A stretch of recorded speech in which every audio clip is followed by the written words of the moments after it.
وہ لڑکی جو 15 سال بعد اپنے گھر واپس آئی۔ بارش کی ایک سرد رات تھی۔ پورا گاؤں سو چکا تھا، مگر ایک پرانی حویلی کے دروازے پر کسی نے آہستہ سے دستک دی۔ دروازہ کھلا تو سامنے ایک نقاب پوش لڑکی تھی۔ اس کی آنکھوں میں آنسو تھے اور ہاتھ میں ایک پرانا لاکٹ۔ بوڑھی عورت نے جیسے ہی لاکٹ دیکھا، اس کے ہاتھ کانپنے لگے۔ یہ لاکٹ تمہارے پاس کیسے آیا؟ لڑکی نے نقاب ہٹایا اور دھیمی آواز میں کہا، دادی، میں عائشہ ہوں۔ یہ سن کر دادی کے قدم لڑکھڑا کے 15 سال پہلے پورا گاؤں سمجھتا تھا کہ عائشہ دریا میں ڈوب کر مر گئی ہے۔ اس کے لیے فاتحہ بھی پڑھ لی گئی تھی، لیکن آج وہ زندہ واپس آ گئی تھی۔ مگر وہ اکیلی نہیں تھی، اس کے ساتھ ایک 7 سالہ بچہ بھی تھا، جو بار بار صرف ایک ہی سوال پوچھ رہا تھا، امی، کیا یہی وہ لوگ ہیں جنہوں نے ہمیں چھوڑ دیا تھا؟ گھر کے سب لوگ باہر نکل آئے۔ کسی کی آنکھوں میں خوشی تھی، کسی کے چہرے پر خوف، اور کسی کے دل میں ایسا راز تھا جو سامنے آ جاتا تو پورا خاندان بکھر جاتا۔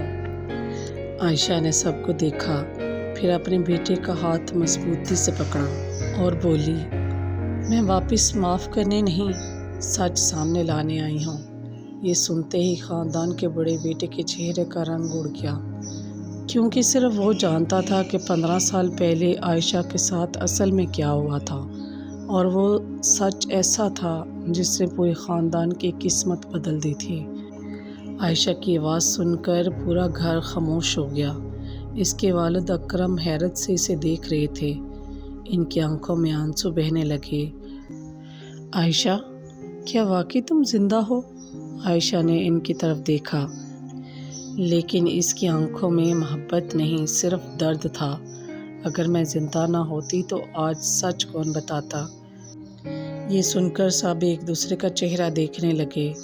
اتنے میں عائشہ کا 7 سالہ بیٹا احسان دادی کے قریب آیا اور معصومیت سے بولا، امی ہر رات روتی تھیں۔ وہ کہتی تھیں کہ ایک دن ہم اپنے گھر ضرور جائیں گے۔ یہ سن کر دادی پھوٹ پھوٹ کر رونے لگی، لیکن گھر کے ایک کونے میں کھڑا عائشہ کا چچا اسلیم بری طرح گھبرا گیا۔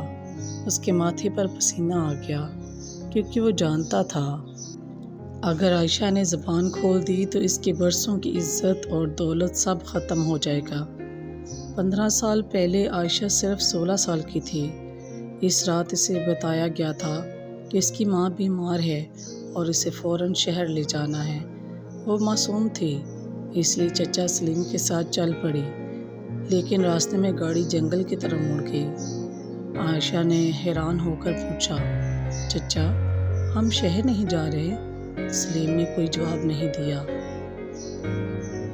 چند لمحوں بعد گاڑی رکی۔ 2 نامعلوم آدمی باہر آئے۔ عائشہ کچھ سمجھ پاتی اس سے پہلے ہی اسے بے ہوش کر دیا گیا۔